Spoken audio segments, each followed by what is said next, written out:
કેમ છો બચ્ચા બાલ્ટી? તો આજે ચેપ્ટર 2 વિદ્યુત સ્થિતિમાન અને કેપેસિટન્સમાં આપણે એક અગત્યના પ્રશ્ન તરફ જઈએ. પ્રશ્ન તમને દેખાતો હશે કે વિદ્યુત ડાયપોલના લીધે સ્થિતિમાનનું સૂત્ર મેળવો અને ખાસ કિસ્સાઓ જે છે એનો આપણે ચર્ચા કરવાની છે. હવે આકૃતિ તમે પહેલાં સમજી લો, પછી આપણે થિયરી તરફ જઈએ. તો તમે જોઈ શકો છો, તો પહેલાં ડાયપોલ કોને કહેવામાં આવે છે? તો તમને ખ્યાલ હશે કે પરિમિત અંતરે રહેલા સમાન મૂલ્યના વિજાતીય વિદ્યુત ભારોના તંત્રને આપણે ડાયપોલ કહીએ છીએ. અને એ ડાયપોલના લીધે કોઈ પણ બિંદુ પાસે આપણે સ્થિતિમાન શોધવાનું સૂત્ર મેળવવું છે, અને કેટલાક ખાસ કિસ્સાઓ છે એની ચર્ચા આપણે કરવી છે. તો તમે આકૃતિમાં જોતા હશો કે અહીંયા પ્લસ ક્યુ અને માઇનસ ક્યુ બે વિદ્યુત ભારો વિજાતીય છે, બે સમાન મૂલ્યના છે, અને બંને વચ્ચેનું પરિમિત અંતર 2a, જેનો મધ્યબિંદુ O છે. હવે મધ્યબિંદુ ઓથી આર જેટલા અંતરે પી બિંદુ આવેલું છે, જ્યાં આપણે સ્થિતિમાન શોધવું છે. બરાબર. હવે આજે ડાયપોલનું મધ્યબિંદુ O છે, એમ ત્યાંથી આર જેટલા અંતરે પી બિંદુ આવેલું છે, જે ડાયપોલની અક્ષ સાથે થીટા કોણ બનાવે છે. તમે જોઈ શકો છો કે આ જે આર અંતર છે અને આ ડાયપોલની અક્ષ રેખા, જેની સાથે આ જે અંતર છે એ આર જેટલું અંતર એ ડાયપોલની અક્ષ સાથે થીટા કોણ બનાવે છે. બરાબર. તો અહીંયા આપણે ડાયપોલનું જે કેન્દ્ર છે એ O લીધેલું છે. તો ઓથી પ્લસ ક્યુ વિદ્યુત ભાર એ જેટલા અંતરે અને માઇનસ ક્યુ વિદ્યુત ભાર એ જેટલા અંતરે છે, તમને ખ્યાલ છે. હવે આપણે થિયરી તરફ આગળ વધીએ. તો તમે જોતા હશો કે આકૃતિમાં ડાયપોલ શોધવા માટેનું સૂત્ર શું છે? તો તમે બધા જાણો છો કે ડાયપોલ મોમેન્ટ શોધવા માટેનું સૂત્ર છે કે P ઇઝ ઇક્વલ ટુ સદિશ P is equal two Q 2e. આ સૂત્ર આપણે તારવેલું છે, જેનું નામ આપી દે સમીકરણ નંબર 1. ઓકે. તો આ ડાયપોલ મોમેન્ટ શોધવા માટેનું સમીકરણ છે. હવે આ ડાયપોલ જે છે એનાથી પી બિંદુ સુધી આવેલું જે અંતર છે, જેને આપણે લખી શકીએ કે ભાઈ OP ઇઝ ઇક્વલ ટુ શું છે? તો કે OP is equal to R, જેનું ડાયપોલના કેન્દ્રથી પી બિંદુનું અંતર છે. બરાબર. પછી આપણે વાત કરીએ કે પ્લસ ક્યુ જે વિદ્યુત ભાર છે, પ્લસ ક્યુ, ત્યાંથી પી બિંદુનું અંતર કેટલું છે? તો અહીં લીધું છે આપણે R1. ઓકે. તો પ્લસ ક્યુ વિદ્યુત ભારથી બરાબર બિંદુ પી જે છે, બિંદુ પીનું અંતર બરાબર શું છે? તો કે R1 છે. ઓકે. એ રીતે માઇનસ ક્યુ જે વિદ્યુત ભાર છે, તે બિંદુ પીનું અંતર કેટલું? તો તમે લખી શકો છો, અહીંયા આકૃતિમાં આપેલું છે કે માઇનસ ક્યુથી પી બિંદુ કેટલું દૂર છે? R2 જેટલા અંતરે છે. ઓકે. તો પછી સ્થિતિમાનનું સૂત્ર તમને ખ્યાલ છે. બિંદુવત વિદ્યુત ભારોથી ઉદ્ભવતું સ્થિતિમાનનું સમીકરણ કયું છે? જે અહીંયા લખવાની જરૂર નથી, પણ સાઈડમાં આપણે સમજી લઈએ કે કેટલું આ પ્રશ્ન છે. પ્રશ્નની વચ્ચે કંઈ લખવાની જરૂર નથી, પણ તમને ખ્યાલ છે કે બિંદુવત વિદ્યુત ભાર વડે ઉદ્ભવતા સ્થિતિમાનનું સૂત્ર આપણે તારવેલું છે. લાસ્ટ લેક્ચરમાં તમે જોયું હશે, જે હું લખી નાખું છું કે V is equal two KQ upon R. ખ્યાલ છે ને તમને? શું છે? KQ upon R. આ સૂત્ર આપણે તારવેલું છે. ઓકે. હવે પી બિંદુ પાસે ડાયપોલના લીધે સ્થિતિમાન પ્લસ ક્યુ અને માઇનસ ક્યુને લીધે મળતા સ્થિતિમાનોના સરવાળા જેટલું છે. આ તો ખ્યાલ છે ને તમને કે પી બિંદુ પાસે આપણે સ્થિતિમાન શોધવું હોય, આ જે પી બિંદુ છે એ પી બિંદુ પાસે જો આપણે સ્થિતિમાન શોધવું હોય તો પી બિંદુએ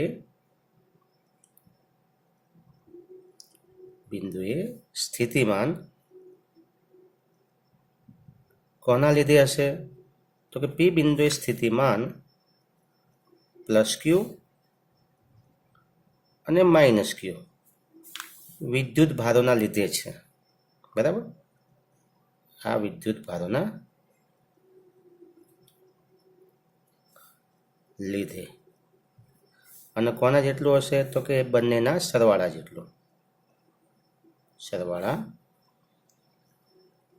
જેટલું, માટે આપણે લખી શકીએ છીએ કે વીપી ઇઝ ઇક્વલ ટુ શું થાય? તો કે વી પ્લસ વી માઇનસ, પ્લસ ક્યુ અને માઇનસ ક્યુ વિદ્યુત ભારોથી જે ઉદ્ભવતું સ્થિતિમાન છે એનો સરવાળો. આપણે માત્ર કિંમત એપ્લાય કરવાની છે અંદર. ચલો મૂકી દઈએ. તો અહીં તમે જોઈ શકો છો, અહીંયા 1/4πε0નો તમે ઉપયોગ કરી શકો, પણ આપણે લાસ્ટમાં લઈ લઈશું. અહીં આપણે લઈ લઈએ કે પ્લસ ક્યુ અપોન શું આવશે અહીંયા? તો કેટલું અંતર છે પી બિંદુથી ક્યુ પ્લસ ક્યુનું અંતર કેટલું છે? R1. મૂલ્ય લેવાનું છે એટલે આપણે ડાયરેક્ટ R1 લખીએ છીએ. માઇનસ, તો અહીંયા માઇનસ નિશાની, અહીં તો પ્લસ છે ને અહીં કેમ માઇનસ? તો મેં તમને કીધું બીજા ચેપ્ટરમાં વિદ્યુત ભારોના ચિહ્ન સહિત દર્શાવવાનું રહેશે. તો આ માઇનસ ક્યુ છે માટે માઇનસ, આ પ્લસનું થઈ જશે માઇનસ. સૂત્ર મળશે તમને કે ક્યુ અપોન R2. જો અહીંયા આપણે કોમન લઈએ તો કે કોમન નીકળશે, તો કૌંસમાં શું આવશે? ક્યુ અપોન R1. આમ તો કે ક્યુ નીકળે છે, માઇનસ ક્યુ અપોન R2. આ રીતે લઈએ, બરાબર? આના નામ આપી દઈએ સમીકરણ નંબર 2. હવે ખાસ આપણે શોધવાનું છે R1 અને R2નું મૂલ્ય એ કઈ રીતે આપણને મળશે. તો તમે જોઈ શકો છો કે આ આપણું ઉગમ બિંદુ છે. અહીંયા અહીંથી એક સદિશ આપણે આમ વિચારો, અને અહીંથી એક આમ સદિશ તમે વિચારો છો, જે આ કયો સદિશ છે? તો કે R. તો આ જે છે આ સદિશ એ શું થાય? આ બંનેની બાદબાકી દર્શાવે. આ સમજણ માટે તમને ખાસ સમજાવું છું, ખાસ તમને ખ્યાલ આવે એટલા માટે જ, બાકી આને દર્શાવવાની કોઈ રીત નથી, બરાબર? આમાં કોઈ લખવાની જરૂર નથી, માત્ર જાણકારી માટે કે ભાઈ R1 માટે આખું પદ અહીંયા જે તમને આપ્યું છે, જે હું તમને PDF મોકલીશ એમાં આવે છે, તો એ ક્યાંથી આવ્યું પદ એ ખાસ સમજવા માટે આપણે ખાસ આ આકૃતિમાં સમજી લઈએ, જે તમને સમજાય દો. તો આ જે R1 છે એ R1 શું છે? આ બંનેની બાદબાકી, મતલબ કે R માંથી એ બાદ કરી નાખો એટલે આવું તમને મળે. R1 ઇઝ ઇક્વલ ટુ, બરાબર? R1 ઇઝ ઇક્વલ ટુ શું આવે? તો R1 is equal to R minus A, આવું તમે લખી શકો છો. ઓકે, હવે અહીંયા થયો આ સદિશનો ગુણાકાર અને આ સદિશની બાદબાકી. હવે સદિશની બાદબાકીમાં એક પદ આવતું હતું, તમને ખ્યાલ હોય તો એ પદનો આપણે અહીંયા ઉપયોગ કરી શકીએ છીએ, બરાબર? ચલો, તો આ પદનો ઉપયોગ કરીએ તો અહીંયા તમને ખ્યાલ છે કે ભાઈ R1 ઇઝ ઇક્વલ ટુ શું મળે તમને? તો કે R1 is equal two under route R² minus, હા પ્લસ આવશે અહીંયા તો, બરાબર? માઇનસ અહીંયા આવશે R² plus A² minus 2AR cos theta. જ્યાં થીટા શું છે? આ બંને વચ્ચેનો ખૂણો છે. અહીંયા તમને ખ્યાલ છે, આપણે ભણી ગયા છે. અને બાદબાકી છે માટે બાદબાકી આવશે. ઓકે, ચલો બંને બાજુ સ્ક્વેર કરી નાખીએ તો તમને મળશે R1² is equal two R² plus A² minus 2AR cos theta આ પદનો આપણે ઉપયોગ કરવાનો થાય છે. ઓકે, હવે એમાં આપણે આને સૂત્રનો કર્તા બનાવીએ છીએ.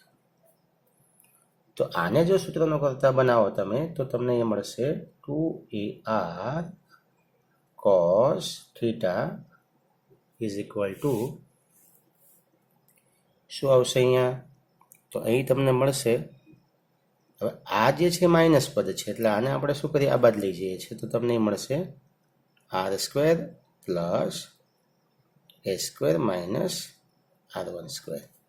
મતલબ કે આ પદ આપણે આ બાજુ લઈ જઈએ છીએ એટલે માઇનસનું થઈ જાય પ્લસ, અને આ પદ આ બાજુ આવશે એટલે પ્લસનું થઈ જશે માઇનસ.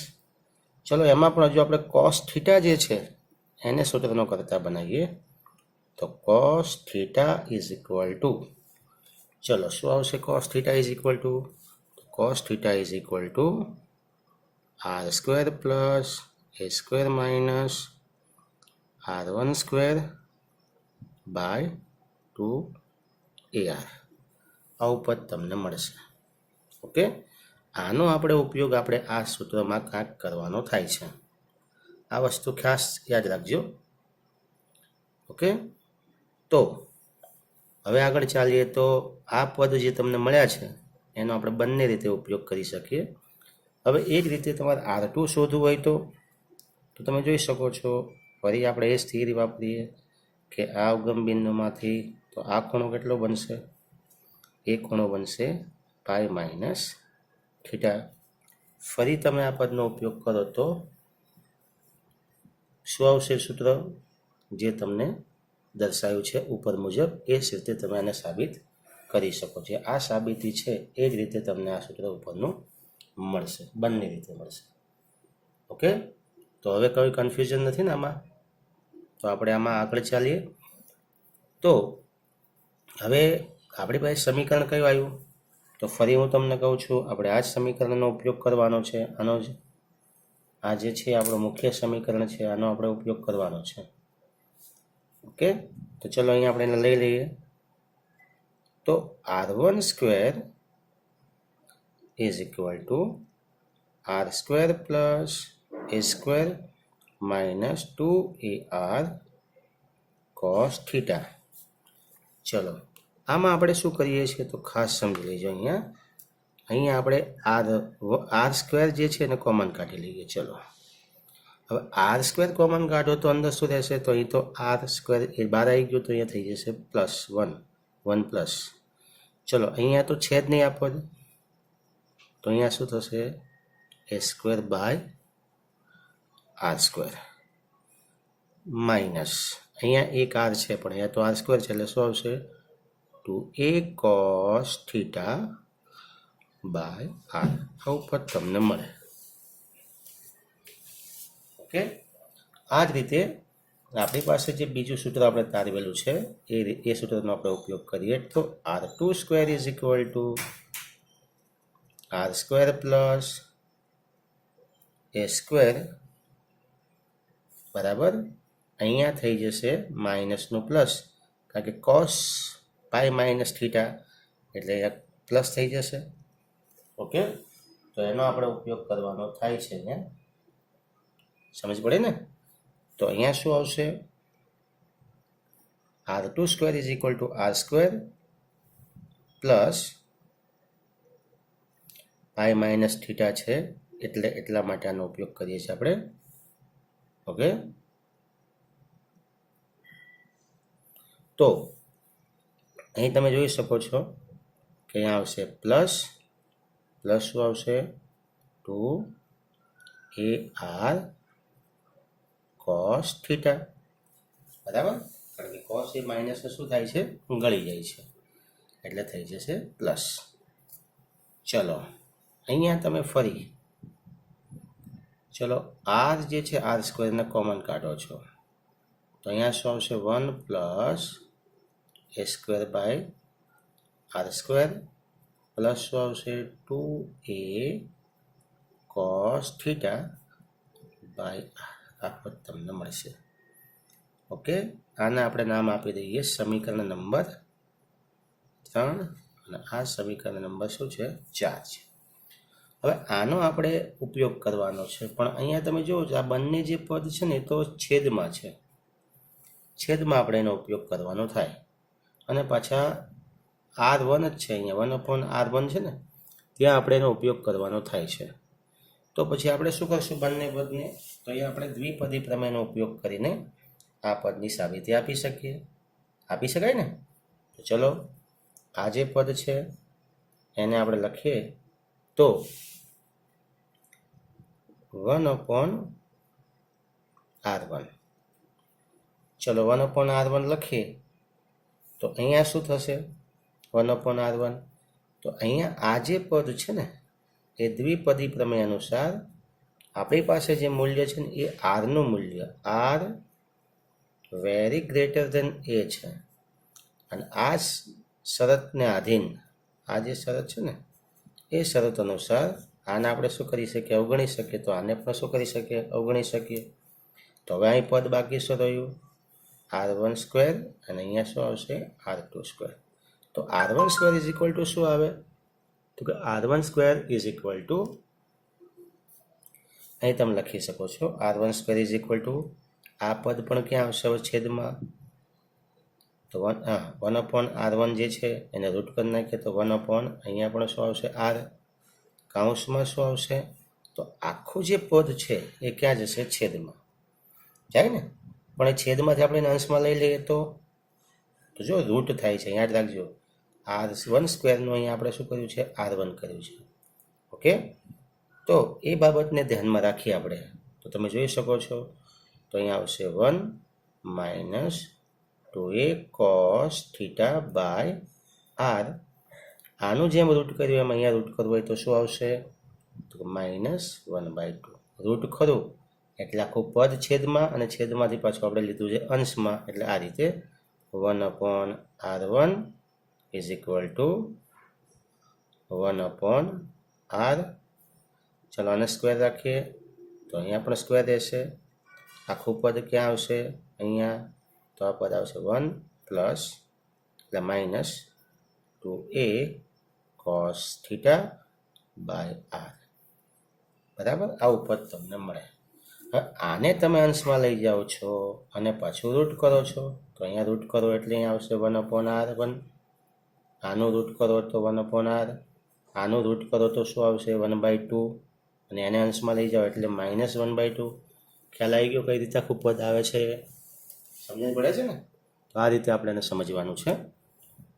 ચલો, તો આ 1/R1 નું મળી ગયું આપણને આ પદ. ખ્યાલ આવી ગયો? હવે આપણે દ્વિપદી પ્રમેય પછી આમાં એપ્લાય કરીએ છીએ. જો દ્વિપદી પ્રમેય તમે આમાં એપ્લાય કરો તો મોટી ઘાતાંકવાળા પદોને અવગણીએ તો અહીંયા આવશે 1/R1.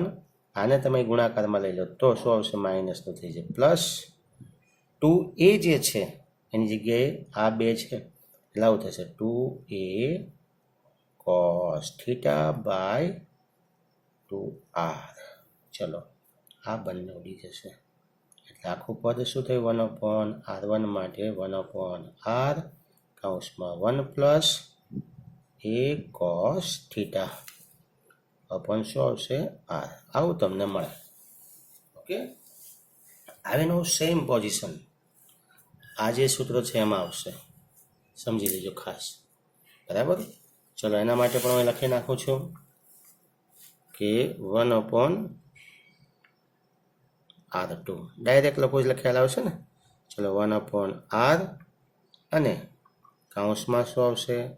તો કે 1 plus 2a cos θ/R -1/2. Same આપણે જે હમણાં સાબિત કર્યું તે પ્રમાણે આવશે.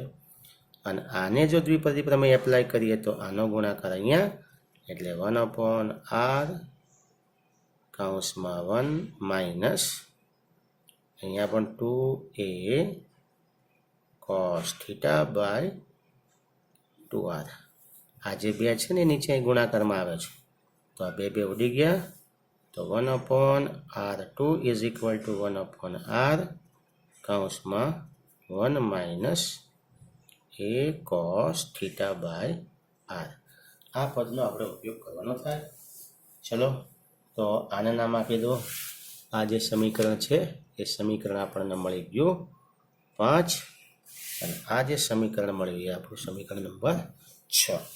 ચલો બંને 5 અને 6 જે સમીકરણ છે એનો આપણે સમીકરણ નંબર 2 માં ઉપયોગ કરીએ. ચલો એપ્લાય કરી નાખીએ, વાપરી નાખીએ. ચલો એમાં તો સમીકરણ 5 અને 6 નો સમીકરણ 2 માં ઉપયોગ કરતા ચલો કરી નાખીએ. ચલો ઉપયોગ કરશો તો શું આવશે? તો વીપી ઇઝ ઇક્વલ ટુ કે ક્યુ આપણે બહાર લઈ લઈએ. ચલો અહીંયા હવે આખું પદ કેવું આવશે અહીંયા? તો તમે જોઈ શકો છો કે આ જે આપણું સમીકરણ છે ને ક્યુ આપણે બહાર લઈએ તો 1/r1. તો 1/r1 ની કિંમત તો આપણી પાસે છે જ, એઝ ઇટ ઇઝ તમારે ખાલી વાપરવાની જ છે આ રહી કિંમત સમીકરણ નંબર 5 માંથી 1 plus a cos θ by r. એનો ઉપયોગ તમારે કરવાનો થાય. તો લખી નાખો 1 plus a cos θ by r. ચલો એ રીતે માઇનસ 1 અને આ જે માઇનસ છે થઈ જશે પ્લસ, એટલે અહીંયા આવશે a cos θ by r. Okay, ચલો આ માઇનસ પ્લસ ના માઇનસ ઉડી ગયા, આ માઇનસ માઇનસ બંને ભેગા થઈ જશે એટલે કે ક્યુ શું આવશે અહીંયા? સાબિત કરીએ તો બંને ભેગા થશે એટલે તમને મળશે 2a cos θ બાય r. બંને ભેગા થઈ જશે, સરવાળો કરી. બરાબર? ઓકે કે નહીં? સમજ में आया कि नहीं आया? તો આખું જે આપણું સમીકરણ છે એ તમે જોતા હશો કે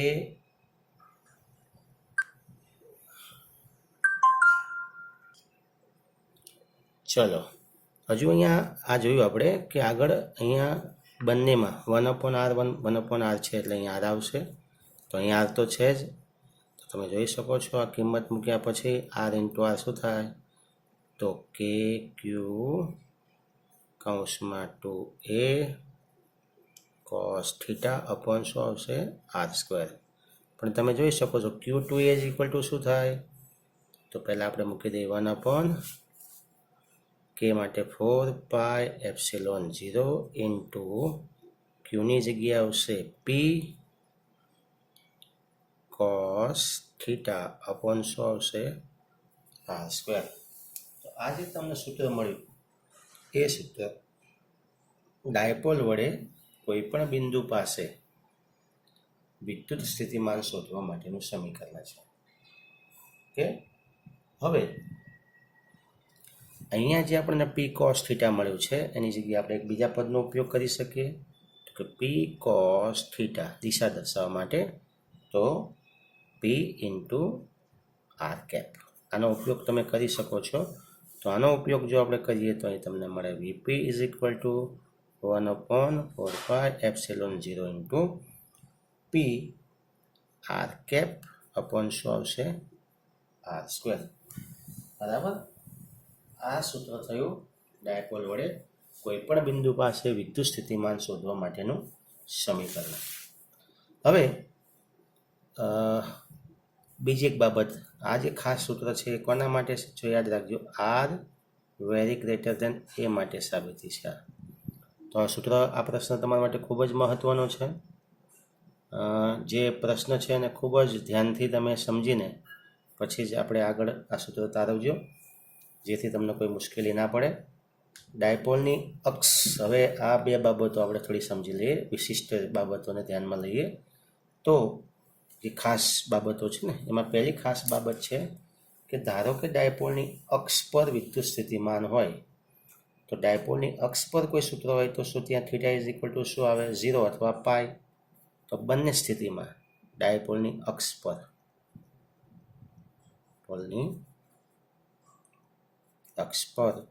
તો θ ઇઝ ઇક્વલ ટુ શું આવે? કાં તો 0 આવે અથવા શું આવશે? પાઈ.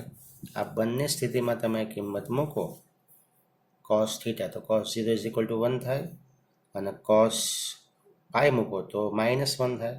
બંનેમાં સ્થિતિમાં આપણને વીપી ઇઝ ઇક્વલ ટુ શું મળશે? તો પ્લસ માઇનસ તમે લખી શકો છો P/4πε0 ઇન્ટુ r². આવું સૂત્ર તમને મળે, પણ ક્યાં? ડાયપોલની અક્ષ માટે. બીજી ખાસ વિશિષ્ટ બાબત છે, ધારો કે બિંદુ જે છે એ વિષુવ રેખા પર છે, અને વિષુવ રેખા પર હોય તો વિષુવ રેખા પર થીટા ઇઝ ઇક્વલ ટુ શું આવે? π/2, અને cos π/2 ઇઝ ઇક્વલ ટુ શું આવે? 0. તો ડાયપોલ જે છે એના વિષુવ રેખા પર કોઈ બિંદુ હોય તો ત્યાં વિદ્યુત સ્થિતિમાન કેવું હોય છે? તો કે વીપી ઇઝ ઇક્વલ ટુ 0, શૂન્ય હોય છે. તો આ ખાસ તમે સમજી લીધું હશે બંને બાબતો. આગળની બાબત જોઈએ તો ખાસ યાદ રાખજો કે ડાયપોલનું સ્થિતિમાન એ માત્ર આર પર આધાર રાખતું નથી. કોના પર આધાર રાખે છે? તો કે આર અને ડાયપોલ મોમેન્ટ જે પી છે એને જોડતો સદિશ જે છે એ સદિશ વચ્ચેના ખૂણા પર આધાર રાખે છે. તો આ બાબત તમે ખાસ સમજી લેજો. અને બિંદુવત વિદ્યુતભારનું સ્થિતિમાન 1/r મુજબ ઘટે છે. બિંદુવત વિદ્યુતભાર હોય તો એનું સૂત્ર આપણે જોયું કે બિંદુવત માટે શું છે? V is equal to KQ/r. તો અહીંયા તમે જુઓ છો કે વી ચલે છે 1/r અનુસાર ઘટે છે. જ્યારે ડાયપોલ માટે સૂત્ર શું મળ્યું તમને? તો ડાયપોલ માટે મળ્યું KP/r². તો આ સૂત્રને ધ્યાનમાં લઈએ તો વી ચલે છે શું આવશે? 1/r². મતલબ કે ડાયપોલનું સ્થિતિમાન 1/r² મુજબ ઘટે છે. અને બિંદુવત માટે શું આવશે? ખાલી 1/r. તો આ ખૂબ જ અગત્યનો પ્રશ્ન હતો. મળીએ નેક્સ્ટ લેક્ચરની અંદર. તો આ પ્રશ્ન તમારે બહુ જ ધ્યાનથી સમજીને લખવાનો છે. તો મળીએ નેક્સ્ટ લેક્ચરમાં. આવજો. Good bye.